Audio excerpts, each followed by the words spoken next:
Now, if you're like me and you thought that you like Honda because, well, my wife drives a Honda. I used to drive a Honda, actually a Civic that I took up to almost 500,000 kilometers, very reliably. And I've got a Honda snowblower I really like. This mower is not any of that. The motor is great, and that's where it stops. This mower is just a piece of trash. But if you're like me, and you bought one thinking it's awesome because the other Honda products are awesome, and you're trying to make this thing actually persuade it to cut evenly, there's a couple of things I tried, and you can kind of be the judge of what you think works the best, and hopefully apply the same thing to your mower to get a better grass cut out of this thing. Fix number one, we're just going to adjust the speed from the mower so it runs faster. All you need to do is move this spring from the bottom hole to the upper hole. If you find that your mower isn't running smooth after you do this, give this whole lever a bunch of wiggles back and forth. Probably shouldn't do this when it's running, but I found mine was kind of stuck. As you can see, it's kind of dirty, so that might have been my problem there.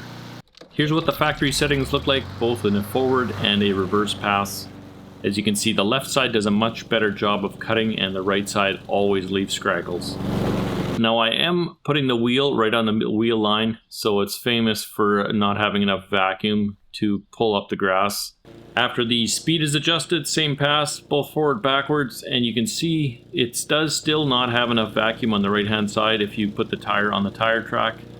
But the consistency to me is much improved just by upping the RPM. This already helps this thing cut a whole heck of a lot better, and it costs nothing, takes a couple of minutes to do. So the next thing I figured I might as well do is the other blade has some digs on it, as you can see. So I used a 14mm socket. There's 2 bolts on mine, and I'm going to try changing the blade to see if that makes any difference as well. Now, if you're wondering which way this thing goes on, it rotates counterclockwise. That's normal for a mower, and you can wedge a stick or something in there to stop the motor from turning. I'm just using my hands. Probably there's better ways to do this. I am definitely not a small vehicle or motor or anything like that mechanic kind of guy. Now, this blade does sit higher up in the deck than my other one did. So that means I have to drop the wheel by at least 1 click on all of them to make sure that the height is the same. And to try to make this fair, I tried it on both the low speed setting in forward and reverse again. And then I'm also going to do another pass with a high speed setting. So here's what the low speed setting looks like versus the other one. And I'll just swap that spring back to try the high speed setting here. Do the forward and reverse pass again.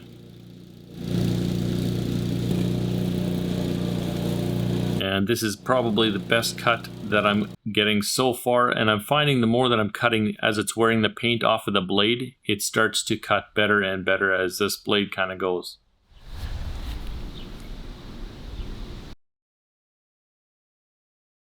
The final best fix I found is lower is better. So dropping the wheels as low as you feel comfortable mowing your lawn helped with the vacuum issue on this deck. And the other thing I found is bagging helps too. Now, I didn't put the bagger on, I'm just spitting it out the back. You probably shouldn't operate your mower like this. It should have a side discharge. But even at my brisk pace here to try to exacerbate the problem as much as possible, you can see that is the best. Now, even after all these fixes, it still doesn't do a perfect cut. In fact, I was so disgruntled with this thing, I got a different mower.